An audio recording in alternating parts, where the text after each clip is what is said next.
since you brought up the Angels, and if you don't want to speak about this, you don't have to.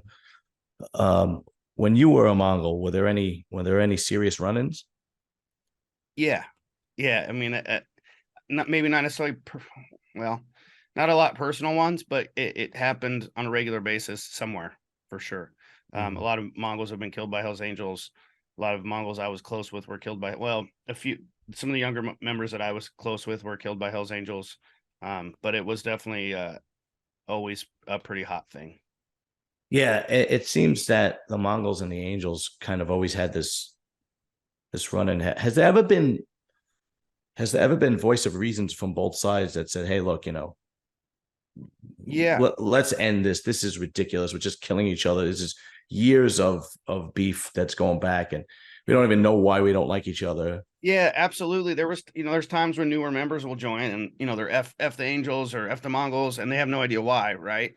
The argument to that obviously is once you've been in long enough, you'd likely lose a brother to one of them. And then you're now you get it, right? You're on board. Yeah, right, Um, right, right. but yeah, no, definitely I can't remember the exact year, but there was a time, let's say 2010, 2011, sometime around then, where the two clubs started meeting and talking about. Initially it started with just a stand down, ceasefire, everyone ignore each other. But I don't think anyone ever assumed we were going to be friends, but we were trying to get to the point where we could coexist. A lot of people were dying and going to prison over the years, and it's not beneficial to either club. And there were some voices of reason on both sides that were really pushing it and wanted it. I think the big issue or the problem, for at least from my personal experience, why it didn't seem to work is leadership differences, where the Mongols are a top down leadership. National president says, "Hey, we're cool with the Angels, hands off. If you violate that rule, you're going to get disciplined," right? Where the Angels don't have national leadership, from what I understand, they're a one man, one vote, so every chapter can do their own thing essentially. Ah, So okay. when we would have these meetings, they'd say, "Okay, well, we're cool here, here, and here, but still haven't worked it out here, here, and here." And the Mongols don't work like that. We might be Mm-mm. cool in Los Angeles, but if you put hands on one of us in Arizona, now we're not cool in Los Angeles either. So Ah, getting everyone on the same page ended up being the challenge, and I think the reason it didn't work out. But there has been some times it's been tried. okay, okay. What have been the biggest allies for the Mongols? Which clubs? It probably depends on the generation. Like when I joined, the Mongols were getting really tight with the pagans. The pagans were helping the Mongols with their East Coast expansion. And when I say helping, I don't mean like giving them members or anything, but they were just allowing them to start in their areas, stuff like that.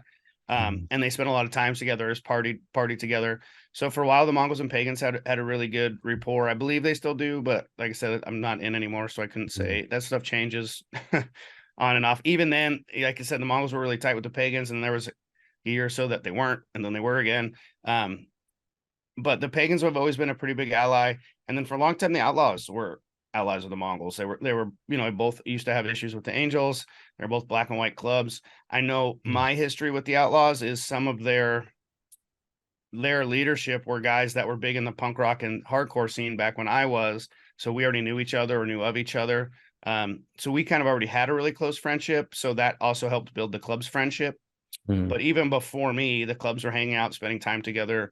That not necessarily like a brotherhood club, but they all coexisted. They were friends, hung out together, and that was for many years. The problem, and then we like when I was in the Northwest, we were always super cool with the Bandidos. Anytime I'd visit Texas, they'd take care of us. Um, so I think mainly, other than the Angels, for the most part, the Mongols used to get along with pretty much everybody. Yeah, it Um, seems strange because I mean, it's basically everybody wants to do the same thing: ride motorcycles, have a good time, hang out with your boys, get laid. That's pretty much it. You would think everybody would be cool with each other.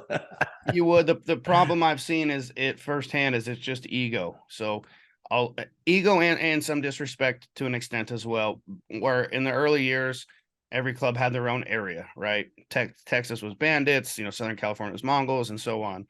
And in this new day and age of bikers or motorcycle clubs, everybody's going everywhere, Mm. and it ends up stepping on toes or violating agreements. And then clubs we've been friends with forever are no longer friends because we've started a chapter in their state without their permission or in their area without their permission. And law enforcement comes up with some bullshit narrative that it's because it's about, you know, power and control of money and organized crime and stupid shit. But I know firsthand that's not a fact. It's actually, the sad fact is it's just ego. Nobody's losing money over it. It's not really affecting anybody. I've started a lot of chapters in other clubs areas, and you know, I always try to do it with their permission when I could. But even not, what I would always tell them is, you know, with all due respect, we don't attract the same type of members because we're a different club. You know, we have, the Mongols have a different look than this club or that club. So the type of people that come to us are probably not people that we're taking out of your pool. We don't take each other's ex-members. We would, you know, everyone kind of had their own bar, their own area. So we weren't really stepping on toes. So I think a rational mind can see cordial coexistence for sure. But I think there's a lot of ego and older generations that, or this is our area and they can't be here. And, you know, like I said, if you touch one, you have an issue everywhere. So might be cool with one club all over, and then there's an issue in Florida, and all of a sudden we're not cool anymore. So and then, you know, I don't want to get super deep into this, but I will say in the last couple of years, what I have seen is it used to be most clubs didn't get along with the Angels and everyone liked the Mongols. And now all these clubs are aligning with each other or with Angels because of pagan and Mongol expansion.